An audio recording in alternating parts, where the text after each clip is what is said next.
இந்த பதிவு வித்தியாசமானது.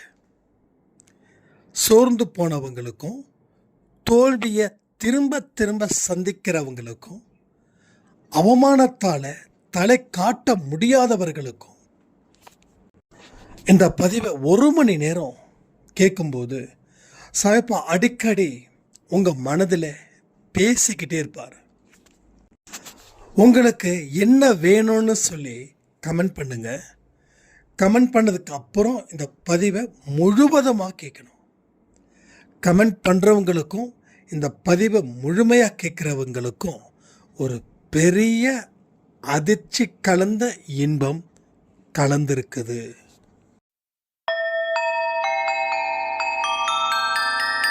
ஓம் சாயிரா சாயிரா, ஓம் சாயிரா சாயிரா, ஓம் சாயிரா சாயிரா, அன்பே சாயிரா, பேரன்பே சாயிரா, அகிலம் தளிக்க ஆத்மா விழிக்க அனுதினம் சாயிரா, எங்கள் அன்பே சாயிரா. ஒன்றே இறைவன், ஒன்றே பூமிக்கென்றும் சாயிரா, சரணம் சாயிரா, நன்றே செய்து வாழ்வோம், நாம் ஒன்றே செய்து வாழ்வோம், அன்பே சாயிரா.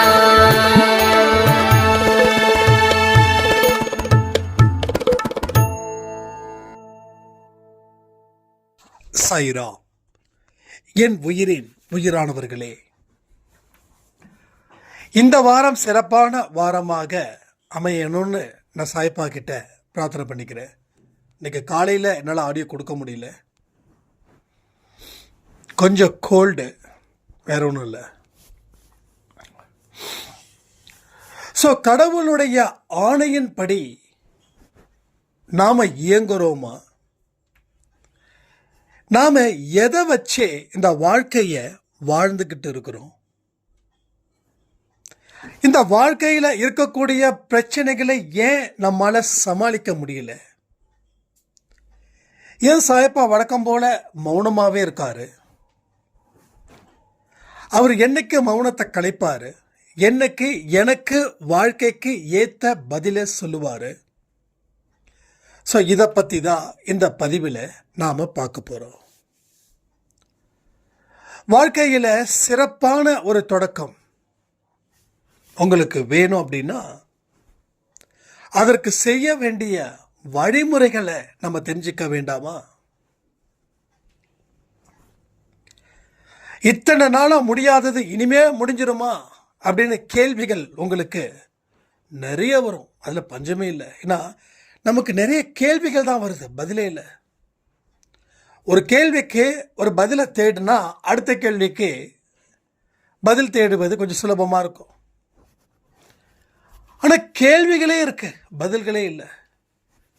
ஸோ கேள்விகள் நிற்கிற வரைக்கும் உங்கள் வாழ்க்கையில் நீங்கள் எதிர்பார்த்த காரியங்கள் நடக்கவே நடக்காது. என் நிலைமைக்கு யார் காரணம்? என்னோட நிலைமைக்கு யார் காரணம்? இதை எப்போ இந்த கேள்வி கேட்போம் தெரியுமா? எப்போ வாழ்க்கையில் அடிபட்டு, எப்போ வாழ்க்கையில் அவமானப்பட்டு, எப்போ வாழ்க்கையில் மிதிப்பட்டு, எப்போ நம்ம வாழ்க்கையில் கண்களில் இருந்து வரக்கூடிய கண்ணீர் அருவி போல கொட்டுதோ அன்னைக்கு என் நிலைமைக்கு யார் காரணம்னு யோசிக்கிறோம். நம்ம சந்தோஷமான மனநிலையில் இந்த நிலைமைக்கு யார் காரணம்னு நம்ம கேட்கறது இல்லை. ஏன்னா கேட்காமலே பதிலங்க, என்னுடைய நிலைமைக்கு நான் தானே காரணம். நான் வேலை செஞ்சதால், என்னோட அறிவை பயன்படுத்தினதால நான் இன்னைக்கு ஒரு பெரிய வாழ்க்கையை நான் வாழ்ந்துட்டுருக்கேன். அப்போ என்னுடைய நிலைமைக்கு நான் தானே காரணம் அப்படின்னு. அதுக்கு தான் அந்த கேள்விகள் நம்ம கேட்கறது இல்லை. ஏன்னா பதில்கள் நம்மிடமே இருக்கிறது. ஸோ இப்போ பொறுத்த வரைக்கும் ஒரு விஷயம் என்னென்னா, அழுகிற அழுக அவமானப்படக்கூடிய விதம், இதெல்லாம் பொறுத்து என் நிலைமைக்கு யார் காரணம் அப்படின்னு 4 பேரை கண்ணுக்கு முன்னாடி நாம் பார்க்குறோம். அந்த 4 பேர் மேலே நம்ம கவனத்தை வச்ச உடனே நம்ம வாழ்க்கை மேலே நம்ம கவனத்தை வைக்கல. என் நிலைமைக்கு இவங்க தான் காரணம், இவங்களை நான் சந்திக்கலைன்னா, இவங்க கிட்ட நான் பேசலைன்னா, இவங்களை நம்பலைன்னா, இது மாதிரி கேள்விகள் வந்துக்கிட்டே இருக்கு. ஸோ இது உண்மையா பொய்யா அப்படின்றத நம்ம நிறைய பதிவில் சொல்லியிருக்கோம். ஆனாலும் சொல்லக்கூடிய விஷயத்தை மனப்பூர்வமாக ஏற்றுக்க நம்மால் விரும்பலை. நம்ம மனசு மாற்றத்தை ஏற்படுத்த சொல்லுது, புத்தியும் சொல்லுது. சில பேருக்கு புத்தி மட்டும்தான் சொல்லுது, மனசு சொல்லலை.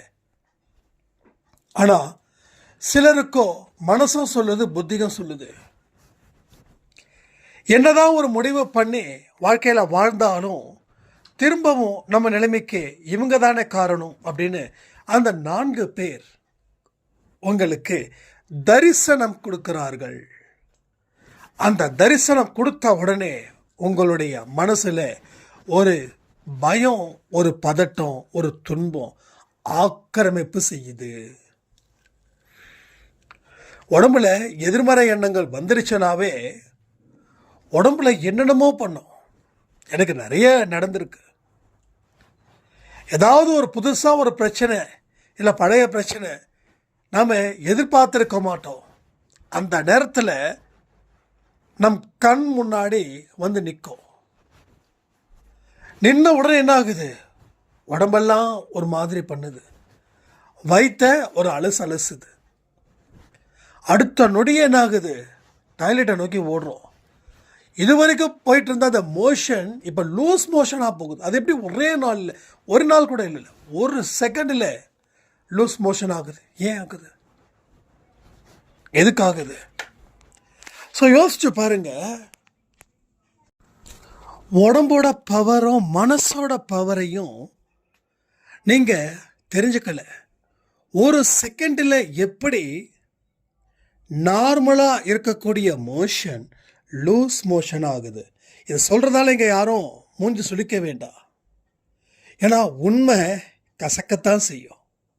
உண்மையில் பல அற்புதங்களும் நடக்கும். ஸோ நல்லா இருக்கிற உடம்பு கூட திடீர்னு வாமிட் ஆகுது, வயிற்றால போகுது, நான் ஸ்டாப்பாக வயிற்றால போகுது. அன்னைக்கு நைட்டே ஹாஸ்பிட்டலில் ட்ரிப்பு போடுற மாதிரி ஆகிடுது. ஏன்னா லூஸ் மோஷன் போக போக என்ன ஆகும்? உடம்பு பலகீனமாகும். அப்போது ஒரு எதிர்மறை எண்ணங்கள் கொண்ட ஒரு விஷயம் நடந்துருச்சுன்னா அதை பார்த்து பேனிக் ஆகிறோம், பயப்படுறோம். நிறைய பேருக்கு நோய் பெருகினதுக்கு காரணம் என்ன தெரியுமா? பயம். பயத்தாலேயே ஜாஸ்தி. ஒன்றும் இல்லை, ஈரான் வார் உங்களுக்கு தெரியும். உடனே இங்கே ஒரு பெரிய பொருளி பெட்ரோல் பங்க்கில் மூட போகிறாங்க, பெட்ரோலை பிடிச்சி வச்சுக்கோங்கன்னு சொல்லி நியூஸில் பார்க்குறோம். சென்னையில் பெரிய அளவில் ஒரு காமெடி நடந்தது. என்ன நடந்தது? வீட்டில் இருக்கக்கூடிய அண்டா குண்டா எல்லாம் போயிட்டு பெட்ரோல் பங்கில் போயிட்டு பெட்ரோலை ஃபில் பண்ணுறாங்க. ஏன்னா பயம். சரி, 5 லிட்டர் பெட்ரோலை வாங்கிட்டா 50 வருஷத்துக்கு ஓட்ட முடியும். தேவையானதை வாங்கி வச்சுக்கிறது தப்பு இல்லை. என்ன ஆகுது? பேனிக், ஒரு பயம், ஒரு பதட்டம். வாங்கலையா? வாங்கிக்கோ. எல்லா ஊர்லையும் நடக்குது. சென்னையில் ரொம்ப ஜாஸ்தி. ஈவன் கேஸ் கூட அப்படிதான். எல்லா விஷயத்துக்கும் பதட்டம். இந்த விஷயத்துக்கு நம்ம பதட்டப்படுறோம் அப்படின்னும் போது நம்ம தனிப்பட்ட முறையில் வாழக்கூடிய வாழ்க்கையில் பிரச்சனைகள் ஏற்படும் போது பதட்டப்படாமலாம் இருப்போம். பதட்டம் வரும். அப்போ நின்று யோசித்து செயல்படும் போது பதட்டம் குறையும். இந்த பதட்டம் இருக்கிற வரைக்கும் உங்கள் வாழ்க்கையே பதட்டமாகவே இருக்கும். ஏன்னா உங்கள் மனசில் இருந்து வரக்கூடிய ரிஃப்ளெக்ஷன் தான் எல்லா பக்கமும் போகுது. உங்கள் மனசு பயந்தா இந்த உலகமே பார்த்து நீங்கள் பயப்படுவீங்க. உங்கள் மனசில் தைரியம் வந்தால் இந்த உலகத்தில் எவனை பார்த்தும் பயப்பட மாட்டீங்க. நல்லா புரிஞ்சுக்கோங்க. ஒரு சாய்ராமன் ஒரு மிராக்கிள். குடிகார கணவர், பொறுப்பில்லாதவர், கணவர் கூட குடிக்கிட்டோம், ஏதோ போய் தொலையிட்டோம், ஆனால் பொறுப்பு அதுவும் இல்லை. இன்னும் நிறைய கெட்ட பழக்க வழக்கங்கள். எப்பெல்லாம் தனக்கு சந்தோஷமாக இருக்குதோ அப்போல்லாம் பொண்டாட்டி அடிப்பார். பொண்டாட்டி அழுகிற அழுகையை பார்த்து சிரிக்கக்கூடிய ஒரு கேவலமான ஒரு அதெல்லாம் பிறந்ததே வேஸ்ட்னு தான் சொல்லுவேன். ஒரு பெண்ணு அழுகைய பார்த்து ரசிக்கிறவ ஆம்பளையா? அவன் மனுஷனே கிடையாது, மிருகம் கூட கிடையாது. மிருகம் கூட தன்னுடைய சொந்தமானவர்களை அடித்து துன்புறுத்தல. அந்த மிருகம் கூட வேற மிருகத்தை தான் வேட்டையாடுது. ஒரு சிங்கம் ஒரு சிங்கத்தை அடித்து துன்புறுத்துதா? ஒரு சிங்கம் மானை கொள்ளுது, ஒரு மான் இன்னொரு மானை அடித்து சாவடிக்குதா? ஆனால் இந்த கேடுகட்ட மனுஷ பிறவி அவனுங்க பண்ணக்கூடிய வேலை தான் அது. எவ்வளோ பொறுத்து பொறுத்து பொறுத்து பொறுத்து பார்த்தாங்க. மைண்டை ஸ்ட்ரெயின் நம்ம ஒரு பதிவில் சொல்லியிருக்கோம் தெரியுமா உங்களுக்கு? மனசை பலப்படுத்தி அதுக்கப்புறமா உடலையும் பலப்படுத்தி அப்புறமா போருக்கு நில்லுங்க. அந்த சாய்ராம் அழுதுகிட்டே ஒரு ஆடியோ கொடுத்தாங்க. இது இல்லை, ஒரு வாரத்துக்கு முன்னாடி. இது பேசும்போது டக்குன்னு வருது. ஆனால் நான் எப்படி எதிர்க்கிறதுன்னு தெரியாமல் இருந்தேன். எதிர்த்து பேசலாம்னு நினைக்கும் போது அல்வா சாப்பிட்றது போல ஒரு ஆடியோ. நீ எதிர்த்து நிற்கணும், ஆனால் பலத்தை முடிவு பண்ணிட்டு எதிர்த்து நில்லு. முடிவு என்னவா இருந்தாலும் அது ஏற்றுக்கக்கூடியதா இருந்துச்சுன்னா நில்லு அப்படின்னு நீங்கள் பதிவிட சொன்னீங்க. அப்போது நான் யோசித்தேன், எதெல்லாம் பலகீனமாக இருக்குதுன்னு பார்த்தேன், எதெல்லாம் பலமாக இருக்குதுன்னு பார்த்தேன். பலத்தை ஜாஸ்தி பண்ண எனக்கு 3 மாதம்தான் டைம் எடுத்தது. இன்னைக்கு என்னுடைய கணவர் என்ன பார்த்து பயப்படுற அளவுக்கு தனித்துவம் வாய்ந்த ஒரு பெண்ணா நான் இங்கே நிற்கிறேன். என் கணவர் இப்போ என்ன எதிர்த்து நிற்கல. எனக்கு நானா இப்படிப்பட்ட ஒரு வாழ்க்கையை மாற்றினேன் அப்படின்னு நினைக்கும் போதே உடம்பெல்லாம் புல்லரிக்குது. அன்பே சாயப்பா வாழ்க அப்படின்னு சொன்னாங்க. ஸோ என்றைக்குமே நம்ம நினைக்கிறோம் நான் பலசாலி இல்லைன்னு. கேடுகெட்ட எண்ணம், அறிவில்லாத எண்ணம். இந்த எண்ணம் நீங்கள் நினைச்சாலும் சரி, நான் நினைச்சாலும் சரி, என்கிட்ட பலம் இல்லை அப்படின்னு எவன் ஒருவன் நினைக்கிறானோ அவன் முட்டாள், அவன் அறிவே இல்லாதவன், அவன் ஒரு பைத்தியக்காரன், அவன் எதுக்குமே பிரயோஜனமே இல்லை. ஏன் மனுஷனாக பிறக்கணும்? அதாவது விலங்குகளுக்கு கூட இருக்கக்கூடிய அறிவு கூட மனுஷனுக்கு இல்லை.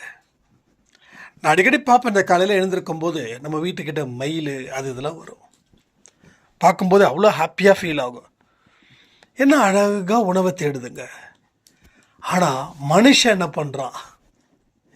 சம்பாதிக்காம கால் மேலே கால் போட்டு எந்த அரசியல் கட்சி தன்னுடைய தேர்தல் இருக்கையில் எதை அதிகமாக இலவசமாக கொடுக்குதுன்னு பார்த்து ஓட்டு போடுறான். ஏன் அவன் இலவசத்தை எதிர்பார்க்குறான் தெரியுமா? எதுக்கு எதிர்பார்க்குறான்?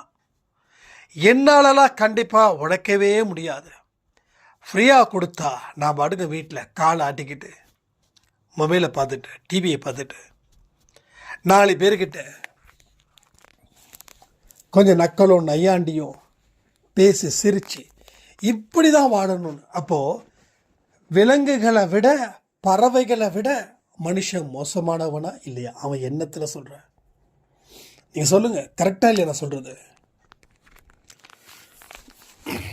இன்றைக்கி இருக்கக்கூடிய அரசியல் கட்சிங்க, ஓ நீ இவ்வளோ திட்டமா, நான் என் திட்டத்தை மாத்திரம் பார். எவ்வளோ லட்சம் கோடி கடன் தமிழ்நாட்டில் சொல்லுங்கள் பார்க்கலாம். ஸோ ஒவ்வொரு 5 வருஷத்துக்கு அப்புறமும் கடன் ஏறுது. ஒவ்வொருத்தவனுடைய தலைகளை விடியும். என்றைக்கோ ஒரு நாள் ஸ்ரீலங்காவில் ஒரு கதி நடந்தது, அந்த மாதிரி ஒரு கதி நடந்துடும். ஆனால் அரசியல் கட்சிங்க அதை பற்றி கவலைப்படுற மாதிரி ஒன்றும் தெரியல. ஆட்சிக்கு வந்தால் போதும், ஆண்டா போதும், மக்கள் திண்டாடுனா என்ன, திண்டாடாட்டி என்ன அப்படின்னு. அப்போ தேர்தல் அறிக்கையில் இலவசங்கள் வரலைன்னா கட்சியை மக்கள் ஆதரிக்கிறது இல்லை. இப்போ மனுஷனுடைய பலகீனத்தை அவங்க பயன்படுத்துகிறாங்க. மனுஷன் சுகமாக இருந்துட்டு வாழ்ந்துட்டு போயிட்டான். தேர்தல் அறிக்கை இப்படி தான் இருக்கு. ஒரு மருத்துவமும் ஒரு கல்வியும் ஃப்ரீயாக கொடுக்க மாட்டாங்க. கவனிச்சு பார்த்தீங்களா? எந்த ஒரு பிரைவேட் ஸ்கூலாக இருக்கட்டும், பிரைவேட் ஹாஸ்பிட்டலாக இருக்கட்டும், மருத்துவமும் கல்வியும் விற்பது இல்லை. ஆனால் மற்றதெல்லாம் நடக்குது. ஸோ எது ஃப்ரீயாக கொடுக்கணும்? நல்ல மருத்துவத்தை ஃப்ரீயாக கொடு, நல்ல படிப்பை ஃப்ரீயாக கொடு, தேவை அறிவும் நோயில்லாத ஒரு வாழ்க்கையும். அதுக்கு வழி இல்லை. ஒரு ஹாஸ்பிட்டலில் போனால் ஃபீவர் அடித்தா உடனே எல்லா ஸ்கேனும் எடுக்கணும், 5000 rupees. கடைசியில் டாக்டர் வந்து பயப்படுற மாதிரி ஒன்றும் இல்லை, ஒரு 4 மாத்திரை எழுதி கொடுத்துட்டு முடிச்சிடுறாரு, 5000 ரூபாய் காலி. ஸோ மக்கள்கிட்ட அவேர்னஸ் இல்லை. என்னடா அது சாய்பா பற்றியும் மந்திரத்தை பற்றியும் தந்திரத்தை பற்றியும் பேசுகிட்டு போவானா? அரசியலை பற்றி பேசுகிறேன். எஸ், அரசியலும் ஆன்மீகமும் தனித்தனியாக. எங்கெல்லாம் மக்கள் இருக்கிறாங்களோ அங்கே அரசியலும் இருக்குது, எங்கெங்கெல்லாம் மக்கள் இருக்காங்களோ அங்கே ஆன்மீகமும் இருக்குது. இப்போ அரசியலும் ஆன்மீகமும் அக்கா தங்கச்சி மாதிரி. புரியுதா? எதுக்கு இதை சொல்கிறேன்னா, எந்த விலங்கும் ஃப்ரீயாக கொடுக்கணும்னு யோசிக்கல. ஆனால் மனுஷன் மட்டும்தான் பார்க்குறான். ஓ, மாதம் 10,000மா? இப்போ பெண்களுக்கு மட்டும்தான் இலவச பயணமா? ஆண்களுக்கு இருக்குதா? வா, சூப்பர். அப்போ எல்லாமே ஃப்ரீ. அப்போ மனுஷன் எதுக்கு இங்கே ஒர்க் பண்ணணும்? ஏன் ஒர்க் பண்ணணும்? மனுஷனுடைய ஐடியாலஜி எல்லாமே இங்கே நொறுக்கப்படுகிறது, புதைக்கப்படுகிறது. அதாவது நீங்கள் இன்றைக்கி உழைக்கிறீங்க, நல்லா உழைக்கிறீங்க, சம்பாதிக்கிறீங்க. நீங்கள் உழைச்சி சம்பாதிச்சா தானே கடவுளுக்கு நன்றி சொல்ல முடியும். கடவுளே, இந்த நாள் எனக்கு உழைப்பு கொடுத்துட்டப்பா, நன்றிப்பா. ஒருவேளை உழைக்க போகலை, ஒரு நாள் சும்மா ஜாலியாக அப்படியே உட்காந்துட்டோம், 7 மணிக்கு டீயை குடித்து 12 மணி வரைக்கும் உட்காந்துட்டோம். அதுக்கப்புறம் சரி விடு, நாளைக்கு போய்க்கலாம். அப்போ கூட ஒரு அறிவு நமக்கு வரல, கடவுளே என்னை மன்னிச்சிடு, நான் இன்னைக்கு இந்த நேரத்தை நான் ஆஃபீஸில் உட்காராம இங்கே உட்காந்து அழிச்சிட்டேனே. எத்தனையோ பேர் வந்து மார்க்கெட்டிங் பண்ணுறவங்க ஒரு டீ கடையில் நான் பார்ப்பேன். அந்த டீ கடையில் டீயை குடிச்சிட்டு வேலை பார்த்தா ஓகே, அங்கே டீயை குடிச்சிக்கிட்டு ஓகே, ஒரு இடம் இருக்குது இங்கே, ஒரு மரம், கொஞ்சம் மரத்துக்கு மறைவாக ஒரு டீ கடை இருக்கும். அதில் வந்து நினைப்பாங்க, ஒரு தம் குடிச்சிட்டு தம் அடிச்சுட்டு அவங்க வந்து அவங்க பாஸ்கிட்ட பேசுகிறாங்க. சார் இங்கே தான் சார் இருக்கேன், அங்கே தான் சார் இருக்கேன், ஓகே சார். அதுக்கப்புறம் ஒரு தம் அடிச்சுக்கிட்டு ஷார்ட்ஸ் பார்ப்பாங்க. ஸோ யாரை ஏமாத்துறீங்க? உங்கள் முதலாளியவா? உங்களை ஒரு ஒரு நொடியும் நீங்கள் ஏமாத்துறதுல வல்லவராக இருக்கீங்க. கடைசியில் ஒரு நாள் இல்லை ஒரு நாள் உங்கள் பாஸ் கழுத்தை பிடிச்சி வெளில தள்ளுவார். இதுதானே நடக்குது கூத்து. 8 மணி நேரம் நீ ஒர்க் பண்ணு, அதுக்கப்புறம் உன்னோட ஓன் டைம், நீ எங்கே வேணாலும் போ. நீ தம் அடிக்கிறியா, சிகரெட் குடிக்கிறியா, சினிமாவுக்கு போறியா, கண்ட்ரோலே இல்லை. ஆனால் 8 மணி நேரம் நீ ஒரு வேலையோட கண்ட்ரோலில் இருக்கிற. நீ நல்லா உழைச்சா அந்த கம்பெனியில் நல்ல நல்ல ப்ரொமோஷன்ஸ் கொடுப்பாங்க. சரி, அந்த ப்ரொமோஷன் அவன் கொடுக்கல, ஆனால் நாளைக்கு அந்த காம்படிட்டர்ஸ் இருப்பாங்க இல்லையா, அவங்க உங்களை வாட்ச் பண்ணிகிட்டே இருப்பாங்க. அவரை கூப்பிடுப்பா, ஒரு 10,000 எக்ஸ்ட்ரா கொடுக்கலாம் அப்படின்னு. அப்போ நீ டிமாண்ட் ஆகிடுவ. இவரை நம்ம விடக்கூடாது, ஏன்னா அவ்வளோ நல்ல டெடிக்கேஷன். ஏன்னா உண்மையிலே ஓப்பனாக சொல்லணும்னா இன்றைக்கி டெடிக்கேஷனான ஆட்கள் யாருமே இல்லை, நேர்மையான ஆட்கள் இல்லை. ஆனால் நம்ம நேர்மையாக இருக்கிற மாதிரி நம்மளை நாம் ஏமாற்றிட்டு ஊரை ஏமாற்றிட்டு போவோம். எந்த வேலை செஞ்சாலும் சரி, டெடிக்கேஷன் இல்லாத ஒரு வேலையில் உங்களால் என்ன சக்ஸஸும் சான்ஸே கிடையாதுங்க. 100% சான்ஸ் கிடையாது. அப்போது வாழ்க்கை கீழே இறங்க இறங்க என்னங்க ஆகும்? பாயிண்ட்டுக்கே வர வாழ்க்கையை டவுனாக துள்ளி குதிப்பீங்களா, இல்லை பயந்து நிற்பீங்களா? நீ டவுன் ஆகுற, நீ ரொம்ப டவுன் ஆகுற. அப்போ என்ன ஆகுது, ஒரு ஸ்டேஜில் நம்ம டோட்டலாக பயப்பட ஆரம்பிச்சிருவோம். எதுவுமே செய்ய முடியாத ஒரு இடத்துல நம்ம இருக்கிறோன்ற ஒரு விஷயங்கள் வரும்போது உங்கள் வாழ்க்கை ஒன்றுத்துக்கும் இல்லாமல் போய் சேர்ந்துடும். அது மேலும் மேலும் கஷ்டத்தை கொடுக்கும். ஒரு ஸ்டேஜ் வரைக்கும் இறங்கிட்ட தப்பிச்சுக்கலாம். அந்த ஸ்டேஜ் கீழே இறங்கிட்டேன்னா தப்பிக்க முடியுமா? ஸோ நெவர், இல்லை, சான்ஸே இல்லை. அப்போ என்ன ஆகும்? பயமும் பதட்டமும் தானே ஆகும். கடைசியில் நினைப்போம், நல்லா தான் வேலை செஞ்சோம். நீ நல்லா வேலை செஞ்சியா இல்லையான்றத உன் மனசாட்சிக்கு தெரியும். ஒரு நாளைக்கு 8 மணி நேரத்தில் எவ்வளோ நேரம் வேலை பார்த்தோன்னா 2 மணி நேரம் 3 மணி நேரம், மீதி 5 மணி நேரம் ஏதோ கடமைக்காக இருந்தேன். உங்கள் முழு ஆற்றலையும் முழு சக்தியையும் அந்த காலத்தையும் முழுமையாக பயன்படுத்தி வாழ்க்கையில் வேலை செய்தவர்கள் எத்தனை பேர் ஆர்வத்துடன்? அது விரலை விட்டு எண்ணிடலாம்.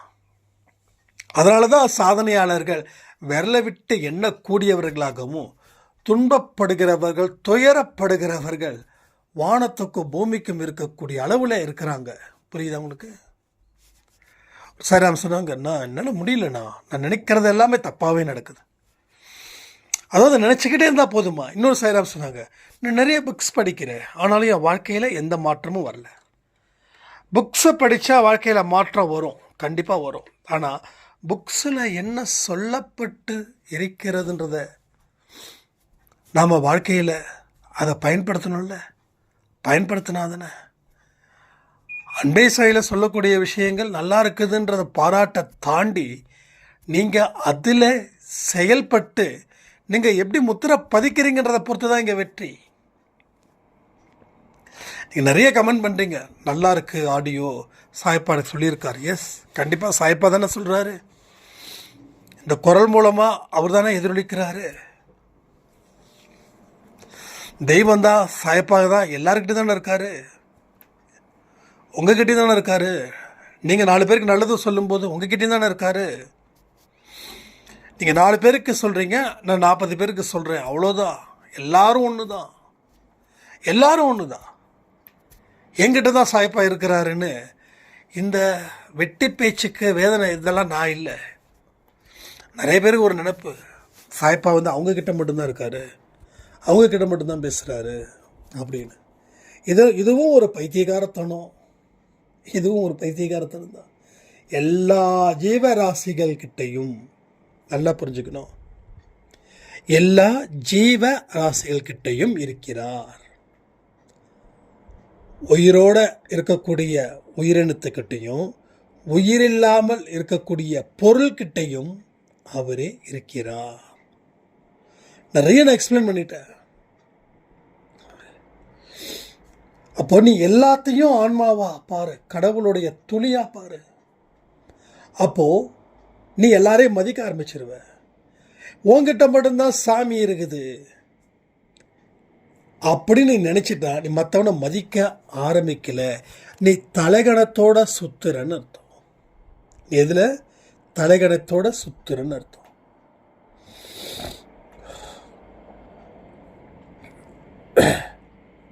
ஸோ இதை எந்த அளவுக்கு வாழ்க்கையில் நீங்கள் வலு சேர்க்க போகிறீங்கன்னு பாருங்கள். உங்களை என்னைக்கு வாழ்க்கையோட இணைச்சிக்க போகிறீங்க? இது வரைக்கும் நீங்கள் தனிச்சு நிற்கிறீங்க, தெரியுதா உங்களுக்கு? நீங்கள் செப்பரேட்டாக நிற்கிறீங்க. நீங்கள் வாழ்க்கையோடு உங்களை இணைச்சிக்கணும். உங்களோட பலத்தை இந்த பூமியில் கொடுக்கணும். இது சரியான நேரம், இது அருமையான அற்புதமான நேரம். ஸோ இப்போவே நீங்கள் தயாராகுனாது, இதுவே ரொம்ப லேட். இங்கே 4 வருஷமாக அன்பே சாயை பார்த்துட்ருக்க, 2 வருஷமாக பார்த்துட்ருக்க, உண்மையிலே சொல்லட்டுமா, நீங்கள் 6 மாதம் தொடர்ந்து பார்த்தாவே உங்கள் வாழ்க்கையில் மாற்றம் ஏற்படும். நீங்கள் 6 மாதம், மாதத்துக்கு 4 வாரம்னா ஒரு வாரமும் ஒரு அடியை கேட்டிங்கன்னா ஒன்றுமே புரியாது, தெரியாது. எதையுமே நீங்கள் இணைச்சிக்கணுன்றனே. அன்பே சாயிலே இணைச்சிக்கோங்க, உங்கள் குடும்பத்தையும் இணைச்சிக்கோங்க, நீங்கள் செய்யக்கூடிய வேலையிலையும் இணைச்சிக்கோங்க, உங்களை எல்லா திசையிலையும் நீங்கள் இணைத்து கொள்ளுங்கள். ஓகேவா? உங்கள் உறவுகிட்டையும் இணைச்சிக்கோங்க. இப்படி இணைக்கும் போது தான் உங்களுக்கு தேவையான அத்தனை நல்ல விஷயங்களும் உங்களுக்கு நடக்கும். நீங்கள் தனியாகவே இருக்கீங்க. ஒரு சாராம் சொன்னாங்க, அன்பே சாய் ஆடியோ மட்டும்தான் நான் கேட்குறேன், வேறு யார்கிட்டையும் பேசுகிறதில்ல, பழகிறதில்ல, யாருக்கும் எனக்கு பிடிக்கல. நான் உடனே உங்களை திட்டேன். அன்பே சாயில் என்றைக்கும் தனிச்சிருங்கன்னு நம்ம சொல்லியிருக்கோமா? வெடித்திருங்கன்னு சொல்லியிருக்கோம், தனிச்சிருங்கன்னு சொல்லியிருக்கோம். ஆனால் மனுஷங்க கிட்ட இல்லை. எந்த ஒரு விஷயத்தை செய்தாலும் பட்டும் படாமல் இரு. பட்டும் இருக்கணும், படாமல் இருக்கணும். நான் படாமல் இருன்னு சொல்கிறேன். படாமல் இருந்து சொன்னால் தான் தனித்து இருக்க சொல்லியிருக்கேன். ஸோ இருக்கிற மாதிரி இரு, ஆனால் செப்பரேட்டாக இரு. புரியுதா இல்லையா உங்களுக்கு? எல்லா விஷயத்தையும் இன்வால்வ் ஆகுங்க. ஒரு வேலை செய்யும்போது அந்த வேலைக்கு அடிமை. அந்த வேலை செஞ்சு முடிச்சதுக்கப்புறம் உங்களுக்கு வேலைக்கும் சம்மந்தம் இல்லை. அதே போல் உறவுகள்கிட்டையும் அன்பு வைங்க, உண்மையாக இருங்க. ஆனால் அதிகப்படியான நம்பிக்கை அப்படி இருக்க வேண்டாம். நாளைக்கு உங்களுக்கு அவங்க எதிராக நின்னாலும் அது உங்கள் மனசில் ஒரு படபடப்பையும் ஒரு பயத்தையும் ஒரு துக்கத்தையும் ஏற்படுத்தியே தீரும். அதில் மாற்று கருத்துக்கு இடமே இல்லை. அப்போ எல்லா விஷயத்தையும் நாம் எது மாதிரி எடுத்துக்கிறோமோ அது போல். ஒரு சாய்ராம் சொன்னாங்க, ஆனால் யூடியூப்பில் எனக்கு சில விஷயங்கள்லாம் நான் பார்க்குறேன், அதெல்லாம் சரியாக தப்பான்னு தெரியல. நான் ஒரே ஒரு விஷயம் சொல்கிறேன், நீங்கள் யூடியூப்பில் பாருங்கள். ஏன்னா அன்பேசா யூடியூப்பில் தானே பார்க்குறீங்க. அப்போ யூடியூப்பை கேவலம்னு சொன்னால் என்னை விட முட்டாள் உலகத்தில் யாருமே இல்லைல்ல. யூடியூப்பில் பாருங்கள், ஆனால் எது உங்கள் வாழ்க்கைக்கு தேவையானது, புரியுதா? எது உங்கள் வாழ்க்கைக்கு தேவையானது, அப்போது எது உண்மையாக தேவையானதுன்னு பார்க்கணும். ஒரு நடிகரை பற்றியோ ஒரு நடிகை பற்றியோ கிசு நமக்கு தேவையில்லை. இந்த நடிகை அந்த நடிகரோட வேனில் இருந்தாங்களா, இது நமக்கு தேவையில்லை. சரியா? தனிப்பட்ட வாழ்க்கையில் என்ன நடக்குதுன்னு தெரிஞ்சுக்கிறது அபத்தம். அது ரொம்ப கஷ்டம், அது அசிங்கம். என்ன சொல்லணும்னா, இதெல்லாம் நம்ம வாழ்க்கைக்கு தேவையா? தேவையே இல்லை. இப்போ என்ன தேவை? முன்னேறுவதற்கு உண்டான வழிமுறைகள், ரெண்டாவது உங்கள் தொழில் சம்பந்தப்பட்டு உங்கள் வேலை சம்பந்தப்பட்டு இருக்கக்கூடிய வழிமுறைகள், ஒழுக்கத்துக்கு உண்டான வழிமுறைகள், இது தேவை. கரெக்டா? இது தேவை. அரசியலும் தேவை. ஆனால் அரசியல்னா இதுக்கு தனிப்பட்ட முறையில் ஒரு தாக்குதல் தான் இருக்குது எல்லா இடத்துலையுமே. எனக்கு அதனாலேயே நான் சில இதில் இது பண்ணேன். ஜென்ரலாக 1-2 சேனல்ஸ் பார்ப்பேன். அவங்க யாருக்கும் எது உண்மையோ அது. ஆனால் அதுவே அவங்க திருப்பி ரிப்பீட்டடாக சில விஷயத்த கொஞ்சம் மாற்றி பேசுவாங்க. அது எனக்கு தேவையில்லை. ஏன்னா என் நேரம் வீணாகுது. நேரம் வீணாகினா கூட பரவாயில்ல, என்னோடய எண்ணங்களே மாறுது. என்னோடய எண்ணம் டோட்டலாகவே மாறுது. நான் நல்ல எண்ணத்தோடு இருந்தால் 4 சேனலை பார்த்தா அது நல்ல எண்ணத்தை அது அழிச்சிடுமோ அப்படின்னு தோணும் மட்டும் இல்லை, அதை அழிச்சிடுது. அப்போது எங்கே உறுதியாக நிற்கணும், எந்த இடத்துல உறுதியாக நிற்கணும், என்ன தேவைன்றதை உறுதியாக நிற்கணும், என்ன தேவை இல்லைன்றதையும் உறுதியாக நிற்கணும். நீ என்னைக்கு ஃபோக்கஸ் உன்கிட்டையும் உன் குடும்பத்துக்கிட்டையும் உன்னுடைய முன்னேற்றத்துக்கையும் நீ பயன்படுத்துகிறியோ அன்றைக்கி எல்லாமே நல்லாயிருக்கும். உன் குடும்பத்தில் ஒரு சின்ன பிரச்சனை வந்தால் கூட ஓகே, சமாளிப்பதற்கு என்ன வழிகளை சொல்லி ஆற்றல் பெருகும். இங்கே நிறைய பேர் என்ன பண்ணுறாங்கன்னா, குடும்பத்தில் பிரச்சனை இருக்குது, ரிலாக்ஸ் பண்ணதான் நான் யூடியூப் சோசியல் மீடியாவில் இருக்கேன். இதெல்லாம் என்ன ஆகுது, உன்னோட முன்னேற்றுவதற்கு உண்டான பாதையை மறைக்க செய்யுது. அதாவது நாம் நினைக்கிறோம் நாம் சரியாக இருக்கிறோம் அப்படின்னு, ஆனால் உண்மையான கணக்கு நீ சரியாக இல்லை. நீ சரியாக இருந்தால் உன் வாழ்க்கை சரியாக இருந்திருக்கணும். நீ சரியாக இல்லைன்றதால உன்னோட வாழ்க்கை சரியாக இல்லை. சரியாக இல்லாத வாழ்க்கையில் நீ என்னதான் குட்டிக்காரன் அடித்தாலும் சரி பண்ணவே முடியாது. அதற்கு உண்டான வழிகளை நீ பாரு, அதற்கு உண்டான தேடுதலை தேடு, அதற்கு பெறுவதற்கு உண்டான வழிமுறைகள் என்ன ஏது இருக்குதுன்றதை பாரு. அப்போ தான் உன் வாழ்க்கையில் எல்லாமே நடக்கும். இதை எல்லாம் முடிவு பண்ணாமல் களத்தில் இறங்காதீங்க. நாம் செய்யக்கூடிய தவறுகள் இன்னமும் நம்ம குறைக்கல. இது ஒரு விஷயத்தை புரிஞ்சுக்கணும். ஏன்னா அந்த தவறுகளை குறைய தான் நம்ம வாழ்க்கை நிறைகள் நிறையா இருக்கும். ஸோ ஒரு ஸ்டேஜில் தவறுகளும் அதிகமாக இருக்குது, ஒரு சைடில் துன்பமும் அதிகமாக இருக்குது. ஒரு சைடில் அந்த துன்பத்தையும் கவலையும் மறக்க நாம் நிறைய பாவப்பட்ட விஷயத்தையும் பார்க்குறோம், கேட்குறோம். இதெல்லாம் என்னப்பா சாதாரண விஷயந்தானே, இது கூட இல்லைன்னா மனுஷன் எப்படி சந்தோஷமாக இருக்க முடியும் அப்படின்னு கேட்குறவங்களுக்கு ஒன்றே ஒன்று, என்னைக்கு நீங்கள் செய்யக்கூடிய செயலில் சந்தோஷத்தை அனுபவிக்கிறீங்களோ அன்னைக்கு உங்கள் உடம்பும் உங்கள் மனசும் உங்கள் முகமும் உங்கள் ஐம்புலன்களும் அவ்வளவு நல்லாயிருக்கும். எந்த ஒரு மனுஷன் வேலை செய்யும்போது தான் நான் சந்தோஷமாக இருக்கேன், வேலை செய்யாத நேரத்தில் நான் எங்கேயோ டிஸப்பாயிண்ட்டாக இருக்கேன், என்னால் ஒரு நிம்மதியான சூழ்நிலை பெற முடியலன்னு சொல்லக்கூடியவர்கள் எவர்களோ அவர்களே பாக்கியவான்கள். ஆனால் வேலை செய்யும்போது நமக்கு இருக்கக்கூடிய டென்ஷன், நமக்கு இருக்கக்கூடிய கஷ்டம் அப்பப்பா வார்த்தையாலேயே சொல்ல முடியாது. வேலை அப்படின்னா நம்மளால் ஏற்றுக்கவே முடியல. ஆனால் சும்மா இருக்கிறது நமக்கு அவ்வளவு பிடிச்சிருக்குது. சரி, சும்மா இருந்தால் என்ன ஆகுது? நல்லது நடக்குதான்னு பார்த்தா நல்லது நடக்கலை.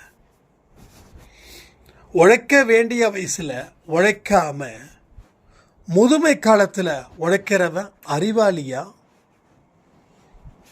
முட்டாளா? பதில் சொல்லுங்க. உழைக்க வேண்டிய வயசு நீ உழைக்கல, நீ அப்படியே காலத்தை தள்ளலான்னு நினைக்கிற, சத்தியமாக முடியாது. நீ எத்தனையோ காரணத்தை சொல்லலாம், உங்கள் கூட இருக்கிறவங்களும் அதை அவமதிக்கலாம். நீ உங்கள் கூட இருக்கிறவங்க தான் உன் வாழ்க்கையை மாற்றுறாங்களா? மாற்ற முடியுமா? நீ உங்கள் புருஷனையோ உங்கள் மனைவியோ நீ ஏமாற்றலாம். ஆனால் ஏமாத்துறதால நீ வாழ்க்கையில் வாழ்ந்துருவியா?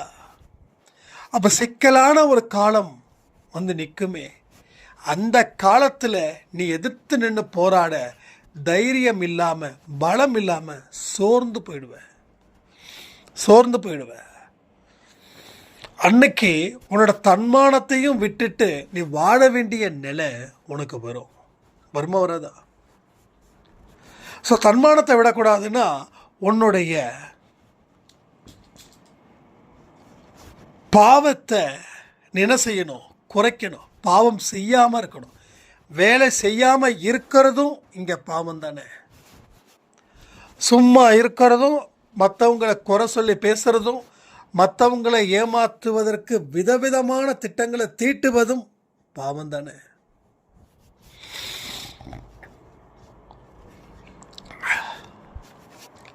அப்போ இதற்கெல்லாம் என்ன முடிவு? எங்கே போய் நிற்க போகுது உங்கள் வாழ்க்கை? என்னைக்காவது யோசிச்சிருக்கீங்களா?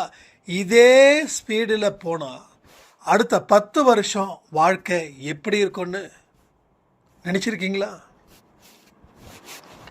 ஸோ நினைக்கல. அப்படியே நினச்சா என்னமா பண்ணுவோம்? சரியாயிடுன்னு நினைப்போம்.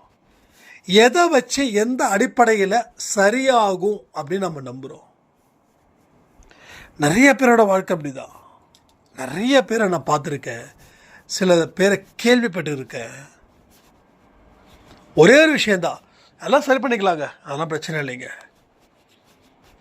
எப்பா 10 லட்ச ரூபா கடன் இருக்கு, எப்படிப்பா? அது சரி பண்ணிக்கலாங்க, எல்லாம் ரெடி ஆகிடுங்க. எப்படி எதை வச்சு சொல்ல முடியுது அந்த வார்த்தை? அது என்னைக்காவது அவங்க சொல்லியிருக்காங்களா? சொல்லலை. அப்போ என்ன அப்படின்னா, தப்பிச்சா போதும். இன்னைக்கு தப்பிக்க விதவிதமாக வழியாக நிறைய விஷயத்தை உள்ள திணிக்கிறோம். சரி, இன்னைக்கு நீ தப்பிச்சிட்ட, நாளைக்கும் நீ தப்பிப்ப. ஆனால் என்னைக்காவது ஒரு நாள் நீ மாட்டித்தானே ஆகணும். என்னைக்காவது ஒரு நாள் நீ பதில் சொல்லி தானே ஆகணும். அப்படி காணாமல் போயிடுவியா? இல்லை உயிரை விட்டுருவியா? இல்லை அப்போ வேற ஏதாவது நாடகத்தை நடத்த ரெடியாக இருக்கியா?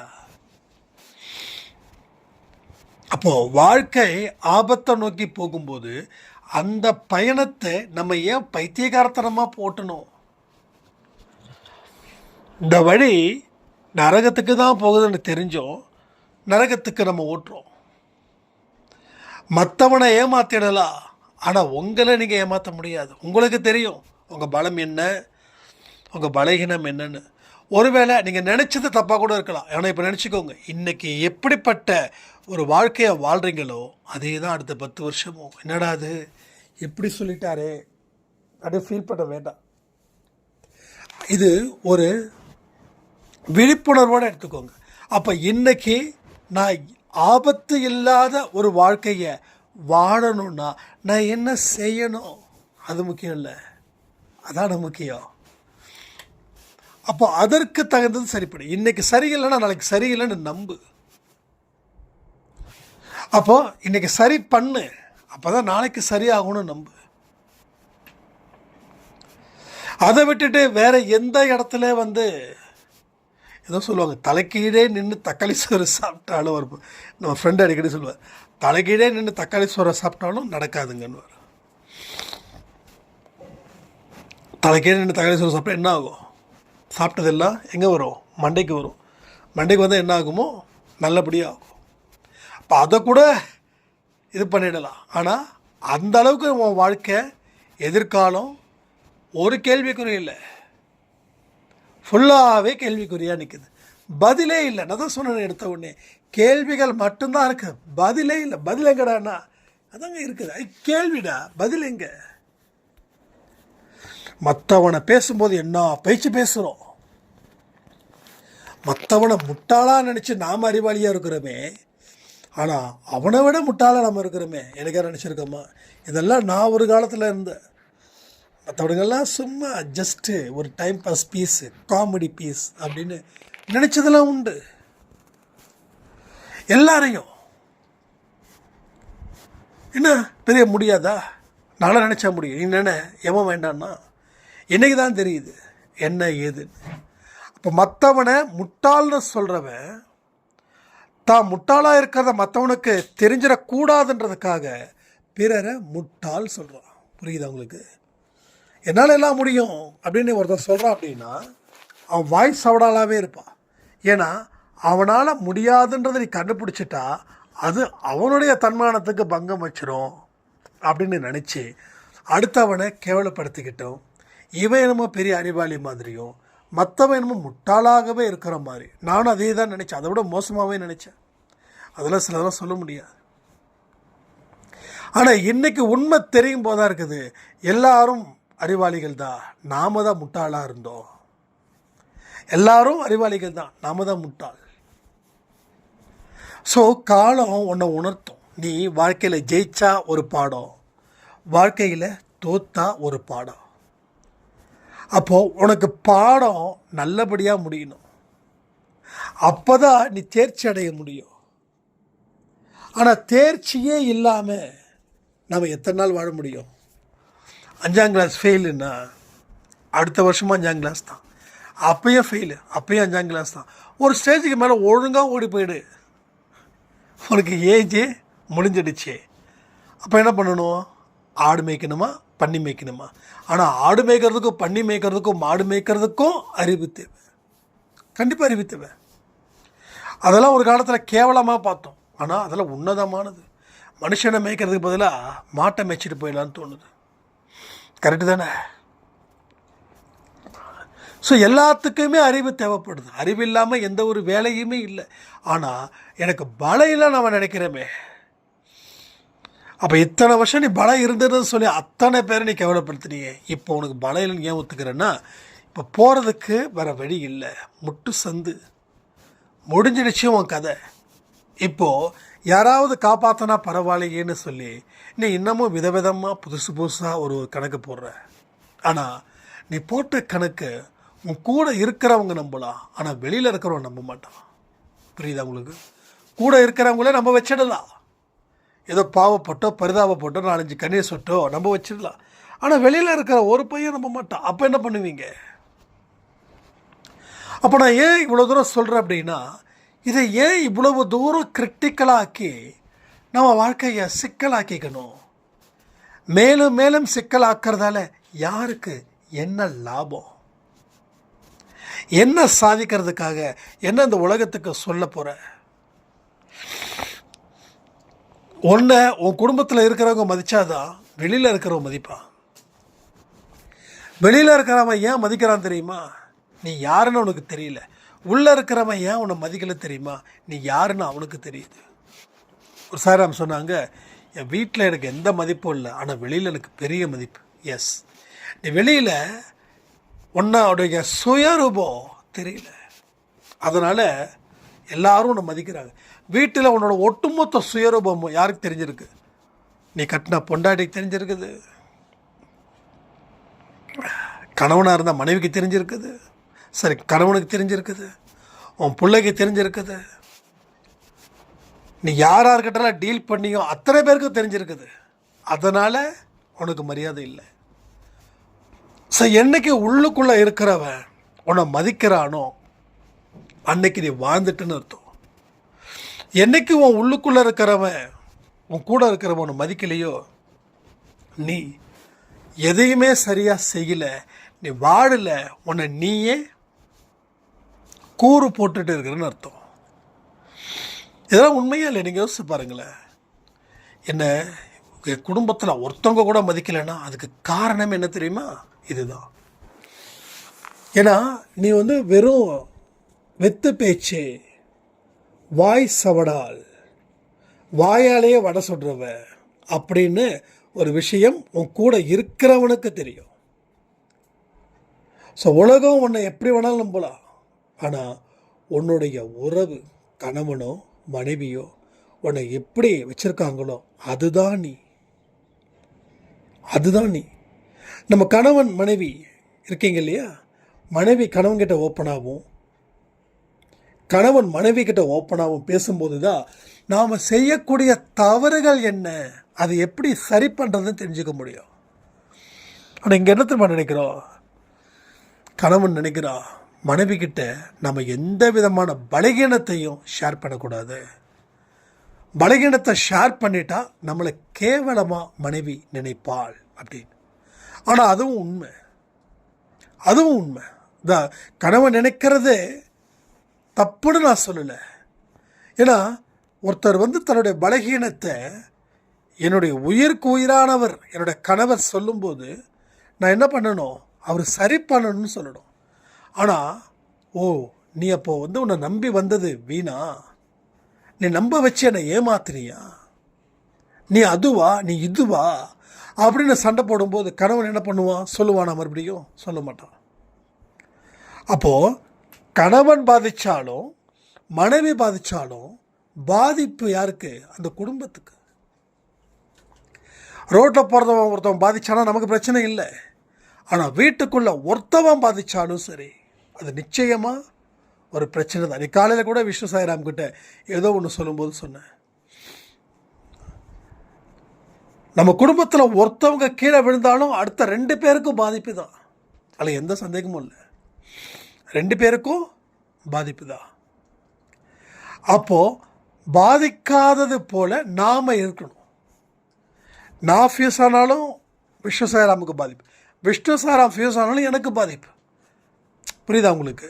அதே போல தான் குடும்பத்தில் இருக்க ஒவ்வொரு உறவுகளும். உங்கள் பையன் பாதிக்கப்பட்டாலும் உங்களுக்கு இழப்பு, நீங்கள் பாதிக்கப்பட்டாலும் உங்கள் பையனுக்கு இழப்பு. அப்போ நீங்கள் உங்கள் குடும்பத்தில் சரியாக இருக்கீங்களா அதை தான் நம்ம யோசிக்கணும். ஆனால் நாம் என்ன பண்ணுறோம்? வீட்டில் தோக்கக்கூடாது, வீட்டில் தோத்துட்டா அவமானம் நினைக்கிறோம். சத்தியமாக அவமானம் இல்லை. வீட்டில் தோக்குறவன் தான் வெளியில் ஜெயிக்க முடியும். இது நான் அந்த அன்பே சாய் ஆடியோ ஆரம்பித்த நாட்களில் இருந்து சொல்லிகிட்டு இருக்கேன்.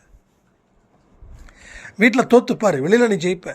ஆனால் வீட்டில் ஜெயிக்கணும் அப்படின்னு நினச்சி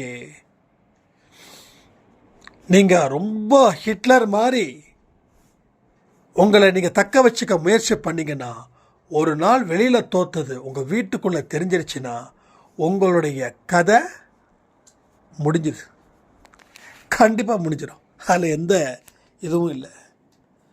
ஸோ இதை எல்லாத்தையும் நாம் சரி பண்ணுவதற்கு தான் இந்த அன்பே சாய் குடும்பத்தில் நாம் இணைஞ்சிருக்கோம். ஒவ்வொருத்தவங்களும் ஒவ்வொரு விதமான மனிதர்கள்.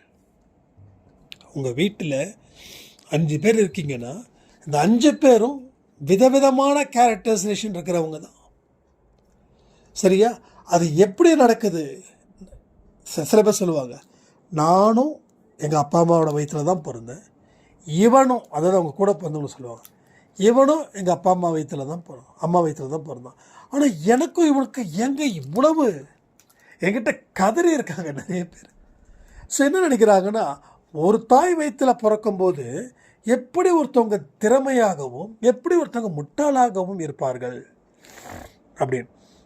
அது வீட்டில் வளர்க்கக்கூடிய ஒரு விதமாக ஒன்று இருக்குது. அது நான் தப்பு சொல்ல முடியாது. அதை தாண்டி ஒரு விஷயம் நடக்குது. ஒவ்வொருத்தனுடைய கர்மாக்களும் வேறு வேறு. இன்னைக்கு உனக்கு அண்ணனாக இருக்கிறவன் நாளைக்கு அடுத்த ஜென்மத்தில் உனக்கு நண்பனாக இருப்பான், இல்லை எதிரியாக மாறுவான், பகையாளியாக மாறுவான், உன்னை கொல்லணும்னு சுற்றிக்கிட்டு இருப்பான். ஸோ அவனுடைய கர்ம வினைகள் அடிப்படையில் தான் அவனுக்கு நடக்குது. இதெல்லாம் புரிஞ்சுக்கணும். நீங்கள் புரிஞ்சுக்க முயற்சிகள் செய்கிறது இல்லை. அப்போது இந்த சின்ன விஷயத்தை நீங்கள் புரிஞ்சுக்கிட்டால் தான் பெரிய விஷயத்தை சால்வ் பண்ண முடியும். ஆனால் இது சாதாரண ஒரு விஷயம். எங்கள் அப்பா அவனையும் இதே மாதிரி தான் படிக்க வச்சாங்க, அவனுக்கும் நிறைய ஹெல்ப் பண்ணாங்க. ஆனால் இவன் எப்படி படிக்காம விட்டான்னா, எஸ் அது கர்மா, அது கர்மா, 100க்கு 100 கர்மா. பட் அப்பா அம்மாவுடைய அந்த ஸ்ட்ரிக்டும் அங்கே இருக்கணும். பையனுக்கு அதிகமாக செல்லம் கொடுக்கறது, இல்லை பொண்ணுக்கு அதிகமாக செல்லம் கொடுக்கறது என்ன ஆகும்? அதாவது அடிக்கவும் செய்யணும், அரவணைக்கவும் செய்யணும். அடிச்சுக்கிட்டே இருந்தாலும் குழந்தைங்க வெறுத்துடும். எப்போ பார்த்தாலும் செல்லம் கொடுத்துக்கிட்டு நான் அவன் மேலே நம்பிக்கை வச்சுருக்கேன், ராசா ராசா ராசான்னு சொன்னாலும் அவன் வெளியில் தான் அவன் என்ன பண்ணுறான்றதையும் நம்ம பார்க்கணும். ஸோ வீட்டுக்குள்ளே எப்படியோ அப்படி தான் குழந்தையோட வளர்ப்பு கண்டிப்பாக பேரண்ட் கிட்ட தான் இருக்குது, அது இல்லைன்னு சொல்லலை. ஆனால் அதையும் மீறி பேரண்ட்டை வளர்த்தாலும் சரி, அவங்க பாட்டுக்கும் கடமையாக செஞ்சாங்க. பட் அவனுடைய கர்மா எப்படிப்பட்டதாக இருக்குதோ அதை அவன் அனுபவிச்சு தானே ஆகணும்.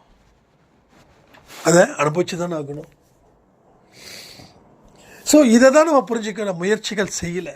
நம்ம என்னமோ ஒரு விரக்தி மனப்பான்மையில் நாம் போயிட்டோம்.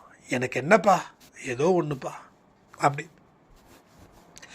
என்னைக்கு இந்த நிலைமை உங்கள் மனநிலையில் வந்துருச்சோ நீங்கள் பெரிய அளவில் பாதிக்கப்பட்டிருக்கீங்கன்னு அர்த்தம்.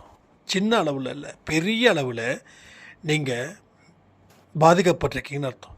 அந்த வலியை உணர்ந்துக்கிட்டு இருக்கீங்கன்னு அர்த்தம்.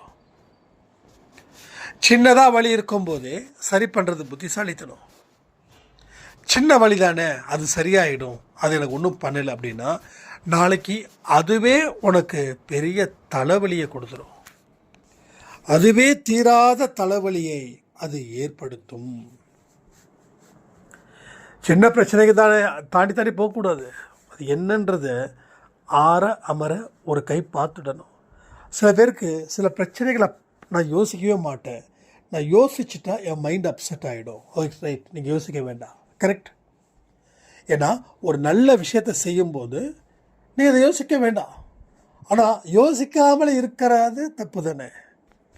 அதை பற்றி யோசிக்காமல் இருக்கிறது ஓகே. ஒரு நல்ல விஷயம் நடந்தது, முடிஞ்சிருச்சு, ஓகே சரிப்பா, இப்போவே நம்மளோட பிரச்சனை என்ன அப்படின்றதையும் நாம் பார்த்துடலாம் அப்படின்னு சொல்லி நீங்கள் அந்த ப்ராப்ளத்தை ஹேண்டில் பண்ணும்போது, அந்த ப்ராப்ளத்தை நீங்கள் ஹேண்டில் பண்ணும்போது தான் அதனுடைய நுணுக்கங்களை தெரிஞ்சு அதை சரி பண்ண முடியும். இல்லைன்னா இது பாட்டுக்கு வளர்ந்துக்கிட்டே இருக்கும். வளர என்ன ஆகுது, ஒரு பெரிய அளவில் நமக்கு பாதிப்பையும் அது ஏற்படுத்தும். அன்பே சாயில் சொல்லக்கூடிய ஒரு வார்த்தையும் ரொம்ப ரொம்ப இம்பார்ட்டன்ட். ஒன்றும் இல்லை, இப்போது நான் இந்த ஆடியோ கொடுத்துட்ருக்கும்போது விஷ்ணு சாய் லஞ்சுக்கு வந்தாங்க.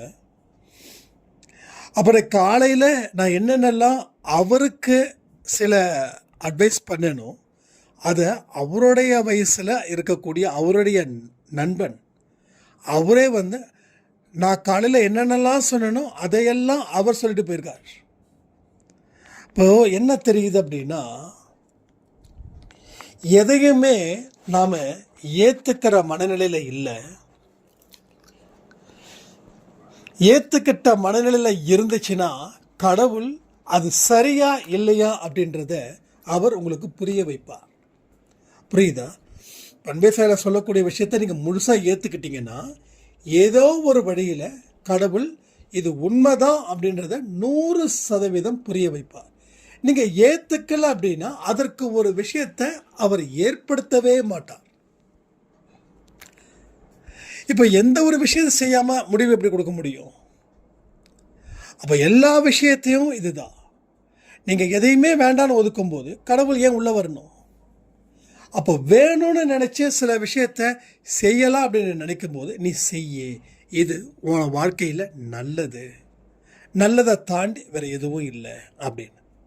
ஸோ இதெல்லாம் தான் நம்ம வந்து அலட்சியப்படுத்துகிறோம். நீங்கள் அலட்சியப்படுத்துங்க, தப்பே இல்லை.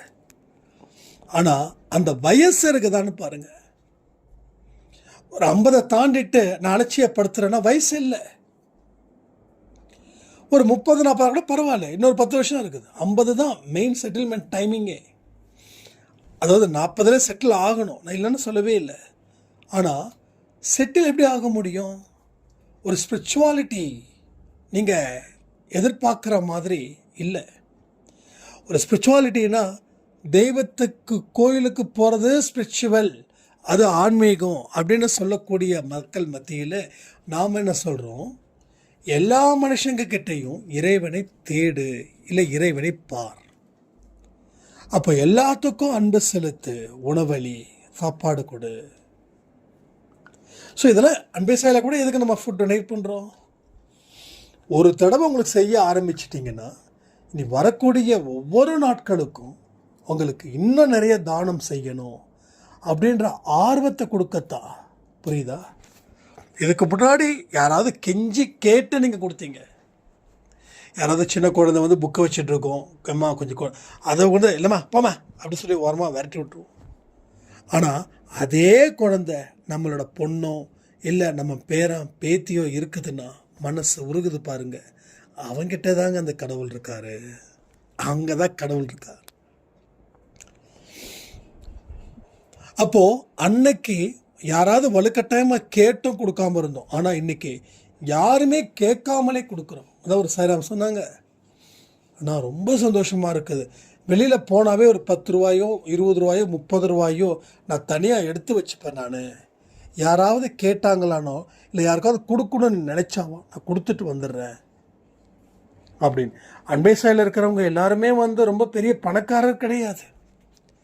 மிடில் கிளாஸ் இல்லை கொஞ்சம் டாப் மிடில் கிளாஸ், அவ்வளோதான். மிடில் கிளாஸாகவும் இருப்பாங்க, ஏழைகளாகவும் இருப்பாங்க, கொஞ்சம் மிடில் கிளாஸ்க்கு மேலே ஓரளவுக்கு மேலே சொல்கிற அளவில் இருப்பாங்க. ஸோ அப்படிப்பட்டவர்களே கடவுள் கொடுக்க வச்சிருக்கிறாருன்னா கடவுள் ஏதோ ஒரு விஷயத்துக்காக உங்களை தயார் செய்து கொண்டிருக்கிறார்னு அர்த்தமா இல்லையா? இதெல்லாம் தான் நம்ம வந்து செய்ய வேண்டிய வழிமுறைகள். நீங்கள் உங்கள் வேலைகளை மட்டும் பாருங்கள். வரக்கூடிய இடத்துல ஏதாவது உதவிகள்னால் அந்த உதவிகளையும் செய்யுங்க. உதவி கேட்கும்போது நாம் உதவ தயாராக இல்லாத மாதிரி பார்த்துக்க வேண்டாம். அதுக்கு 5 ரூபாயோ 10 ரூபாயோ 20 ரூபாயோ 30 ரூபாயோ தனியாக எடுத்து வச்சுக்கோங்க. ஒரு 10,000 ரூபா சம்பாதிக்கிறீங்கன்னா ஒரு 100 ரூபா எடுத்து வைங்க, இல்லை 500 எடுத்து வைங்க, உங்கள் செலவை பொறுத்து. நம்ம அன்பேசாயில் சுதாகரன் சார் அட்வொகேட் இருக்காங்க. அவங்க வந்து பார்த்திங்கன்னா நிறைய ட்ரஸ்ட்டுக்கு ஹெல்ப் பண்ணுறாங்க. 100, 500, 1000. எனக்கு ரொம்ப சந்தோஷமாக இருக்கும். ஏதோ ஒரு மாதம் பண்ணியாச்சு அப்படின்லாம் இல்லை. அவர் ஒவ்வொருத்தரும் ஸ்க்ரீன்ஷாட் எடுத்து அனுப்புகிறாரு மற்ற ட்ரஸ்ட்டுக்கு கொடுக்கறது இது எல்லாமே. அப்போ வந்து என்ன ஆகுதுன்னா அவ்வளோ சந்தோஷமாக இருக்குது. அதுக்காக நான் ஒருத்தர் தானே கொடுத்தேன் அப்படின்னு இருக்க சொல்கிறேன். திரும்ப திரும்ப திரும்ப உதவிகள் செய்வதற்கு வாய்ப்புகள் இருந்தால் தாராளமாக செய்யுங்க. யாருக்கிட்ட கொடுத்தா அது உண்மையாக இருக்கும், உள்ளவங்களுக்கு போய் சேருமோ அவங்ககிட்ட கொடுங்க. யாராவது அவங்களுடைய வயிற்றை ரொப்பிக்கிறதுக்காக கொடுக்க வேண்டாம். அது தப்பும் இல்லை, அதனால் எந்த தப்பும் இல்லை. ஆனால் நீங்கள் கொடுக்கக்கூடிய உதவி நேரடியாக போய் சேரணும் இல்லையா, அதுதான் முக்கியம். ஸோ இதை எல்லாத்தையும் செயல்படுத்தக்கூடிய வேகம் எங்கே இருக்குதுன்னா அது உங்களிடமே உள்ளது. மாற்றத்தை வெளியிலேருந்து எதிர்பார்க்க வேண்டாம். உள்ளுக்குள்ளே இருந்து அந்த மாற்றத்தை உருவாக்கும் போது வளர்ச்சி உங்களுக்கு பெருகும். கடவுளுடைய கண் அசைவு உங்களுக்கு ரொம்ப ரொம்ப முக்கியம். உங்களுக்கு ஏதாவது ஒரு பிரச்சனை வந்தால் கூட அவர் கண்களை மூடி கண்ணை திறந்தாவே போதும், உங்கள் பிரச்சனை முடிவுக்கு வந்துடும். அப்போது அவரோட கண் அசைவுக்காக நீங்கள் காத்திருக்கணும். இது வரைக்கும் கண் அசைவு வரலனாலும் பரவாயில்ல, ஒரு நாள் இல்லை ஒரு நாள் வரும். நீங்கள் செய்ய வேண்டியதை மட்டும் குறையில்லாமல் செய்யுங்க. அதே போல் இன்னொரு சாயிராமல் சொன்னாங்க, நான் உதவி செய்வதற்கு முன்னாடி வரைக்கும் எனக்கு என்னோட கஷ்டங்கள் பெருசாக இருந்தது. ஆனால் உதவிகள் செய்ததுக்கப்புறம் எனக்கு இதெல்லாம் ஒரு கஷ்டமா அப்படின்னு நினச்சி என்னுடைய கடமையை நான் செய்ய செய்ய என்னுடைய கஷ்டத்தை தீர்ப்பதற்கு உண்டான வழிகளும் அதற்கு உண்டான முயற்சியும் உழைப்புகளும் நான் இன்று வரை உழைத்து கொண்டே இருக்கிறேன். ரொம்ப நல்லா இருந்தது அவங்க சொன்னது. அதனால தான் நம்ம உதவிகளை செய்ய சொல்கிறோம். எத்தனையோ மனிதர்கள் இன்றைக்கி எதுவுமே இல்லாமல் இருக்காங்க. ஆனால் நமக்கோ அவங்கள கம்பேர் பண்ணும்போது நாம் பணக்காரர். நாம் வேற ஒரு பணக்காரரை பார்க்கும்போது தான் நாம் பிச்சைக்காரனாக இருக்கிறோம். ஆனால் நமக்கு கீழே இருக்கிறவங்கள பார்த்தா நம்ம பிச்சைக்காரர்களோ ஏழைகளோ இல்லை. எத்தனையோ குழந்தைங்க இந்த ஊருக்கு ஒதுக்குப்புறத்தில் இந்த ரயில்வே ஸ்டேஷன் அங்கங்கெல்லாம் டென்ட்டு போட்டு குடும்பம் நடத்துவாங்க. பார்த்துருக்கீங்களா? நம்ம ஷாயங்கமுத்து வந்து அப்பப்போ சாப்பாடு கொடுக்கும்போது ஃபோட்டோ எடுத்து அனுப்புவார், இந்த ஊருக்கு ஒதுக்குப்புறமாக இருப்பாங்கண்ணா அப்படின்னு. அப்போ அந்த அவங்களெல்லாம் பார்க்கும்போது ரொம்ப கஷ்டமாக இருக்கும். ஆனால் அவங்க கஷ்டப்படலை, அவங்க இதுதான் வாழ்க்கைன்னு வாழ்ந்துட்டுருக்காங்க. பட் அவங்கள பார்க்கும்போது நம்ம எவ்வளவோ பரவாயில்ல. நம்ம வீட்டுக்குள்ளே 10க்கு 10 ரூமில் இருந்துக்கிட்டு கொசு கடிக்குதுன்னு கொசு பற்றியை ஏற்றிக்கிறோம். ஆனால் அவங்கள எங்கே தங்கியிருக்காங்க பாருங்கள், வெட்ட வெளி இடத்துல கொசு மட்டுமா இருக்கும். கொசு மட்டுமா இருக்கும், தவக்கலை இருக்காதா, பூரா இருக்காதா, ஓனா இருக்காதா, தேள் இருக்காதா, பாம்பு இருக்காதா? பட் அப்படிப்பட்ட ஒரு வாழ்க்கை தான் வாழணும். இந்த கம்பேரிட்டிவ்லி கடவுள் என்னை நல்லா வச்சுருக்காரு. பட் அவங்களுக்கு என்னால் முடிஞ்ச உதவிகளை நான் செய்யணும். இதுதான் கடவுள் எதிர்பார்க்கறது. நான் உன்னை படைச்சேன்னா எனக்கு நன்றி செலுத்து. அவர் எதிர்பார்க்கல, நாம் நன்றி செலுத்தணும். அப்போ அந்த குடிசையில் வாழக்கூடியவர்களும் அந்த பிளாட்ஃபார்மில் வாழக்கூடியவர்களும் கடவுளை வணங்காமலாம் இருப்பாங்க? சொல்லுங்கள், நீங்களே சொல்லுங்கள். அவங்க கடவுளை வெறுக்கிறாங்களா? பட் அவர்களே கடவுளை வணங்கும்போது நாம் கடவுளை வணங்குறதில்ல. ஏன் இவ்வளவு? ஸோ இது எல்லாத்தையும் புரிஞ்சுக்கோங்க. நான் ஆக்சுவலாக 1 hour கொடுப்பேன்னு சத்தியமாக நினச்சி பார்க்கவே இல்லை. எனக்கு சுத்தமாக முடியல, ரன்னிங் நோஸ். இந்த ஈவினிங் வேறு ஒரு அப்பாயின்மெண்ட் இருக்குது. நல்லா சாப்பிட்டுட்டு நல்ல ஒரு தூக்கத்தை போட்டு அந்த அப்பாயின்மெண்ட்டை முடிக்கணும். ஆனால் இந்த 1 hour பேச வச்சுருக்காருன்னா நான் ரொம்ப நாள் ஆச்சுன்னு நினைக்கிறேன், ரொம்ப மாதம் ஆச்சுன்னு நினைக்கிறேன் 1 hour ஆடியோ. ஸோ வரக்கூடிய நாட்கள் ராமநவமி இருக்குது, விஸ்வசாரம் பர்த்டே இருக்குது. லைவை ரெண்டுத்தையும் கம்பைன் பண்ணி வைக்கலாமான்னு ஒரு ஐடியா. நைட்டு ஒரு 11 to 12 எந்த நேரம் லைவ் வைக்கலான்னு நீங்கள் சொல்லுங்கள். ஐ திங்க் 26 27 ராமநவமின்னு தெரியல. சில பேர் கேட்டால் திதி பார்த்து 27ன்றாங்க, சில பேர் 26 அப்படின்றாங்க. அது நான் பார்த்துட்டு சொல்கிறேன். உங்களுக்கு தெரிஞ்ச எப்போன்னு கொஞ்சம் ஆடியோவில் சொல்லுங்கள். ஸோ எந்த நேரம் வந்து லைவ் வச்சுக்கலான்னு சொல்லுங்கள். ஸோ மிட் நைட் வச்சுக்கலாமா, இல்லை வந்து ஏதாவது ஒரு ஈவினிங் ஹவர்ஸ் மாதிரி வச்சுக்கலாமா அப்படின்னு உங்கள் விருப்பமே நம்ம விருப்பம். ஸோ வாழ்க்கையை சரியான முறையில் நம்ம வாழணும். ஒரு அற்புதத்தையும் அதிசயத்தையும் நம்ம காணணும். ஸோ என்னோடய மனமார்ந்த நன்றிகளை சுதாகரன் அட்வொகேட் சாய்ராமுக்கு நான் சொல்லிக்கிறேன். நிறைய உதவிகள் நிறைய ஏழைங்களுக்கு நீங்கள் செய்யணும். அதே போல் இன்னும் யாராவது சாப்பாடு கொடுக்கலன்னா தயவு செய்து சாப்பாடு கொடுக்க முயற்சி பண்ணுங்கள். ட்ரெஸ்ஸு வாங்கி கொடுங்க. ஏழை குழந்தைங்களையும் பெண்களும் பெரியவர்களையும் மதியுங்கள். அவங்களுக்கு என்ன தேவை இருக்குதோ எந்த பிரதிபலனையும் பாராமல் அவர்களுக்கு செய்யுங்க. தயவு செய்து வீண் பேச்சு, வெட்டி பேச்சு, தேவையில்லாத பதிவுகளை பார்க்கறது, இதில் உங்கள் நேரத்தை வீணாக்கிக்க வேண்டாம். எந்த ஒரு செயலை செய்தாலும் அந்த செயலில் கடவுள் நம்மளை பார்த்துக்கிட்டு இருக்கிறாருன்ற ஒரு விழிப்புணர்வோடு நீங்கள் செய்யுங்க. உங்கள் வாழ்க்கையில் என்றைக்கும் எப்பொழுதும் பேரானந்த நிலை ஏற்படணும்னு நான் கடவுள்கிட்ட பிரார்த்திக்கிறேன். அது மட்டும் இல்லாமல் அன்பேசாய் டிஷர்ட்ஸ் யாருக்காவது வேணும் அப்படின்னா கமெண்ட் பண்ண இது வாட்ஸ்அப்பில் வந்து இது பண்ணுங்கள். அதே மாதிரி இன்னும் 5 பேருக்கு அனுப்ப வேண்டியது இருக்குது. நான் அனுப்பலை. ஸ்லாட் வந்து ஆக்சுவலாக இன்னும் 2 நாள் ஆகும். ஸோ வந்ததுக்கப்புறம் யாருக்கு அனுப்பணுமோ அவங்களுக்கு அனுப்பிட்டு அந்த பிஓடி ப்ரூஃப் ஆஃப் டெலிவரின்னு சொல்லி அந்த கொரியரில் கொடுப்பாங்க. அதை வந்து நான் உங்களுக்கு வாட்ஸ்அப் பண்ணி வைக்கிறேன். ஸோ எல்லோரும் சந்தோஷமாக சீரும் சிறப்புமாக இருக்கணும். ஸோ நெகட்டிவிட்டி என்றைக்குமே நம்ம வாழ்க்கையில் வரக்கூடாது. எதெல்லாம் பலகீனம் அப்படின்னு சொல்லி கேலியும் கிண்டலும் செய்தார்களோ அது எல்லாமே என்னோட பலம் அப்படின்னு சொல்லி அன்பேசாய் குடும்பத்தில் இருக்கிற அத்தனை பேரும் வாழ்ந்து காட்டணும். சாயப்பாவுக்கு மிகப்பெரிய பெருமைகளை சேர்க்கணும். அவர் என்றைக்குமே அவரோட குழந்தை தான் நாம் அப்படின்னு சொல்லி ப்ரூஃப் பண்ணுறதுக்கு உண்டான வழிகளை செயல்கள் மூலமாக ஏற்படுத்தி வெற்றி வாகை சூடணும்னு சொல்லி இந்த பதிவை நான் முடிக்கிறேன். ஜெய் சாய்ராம்.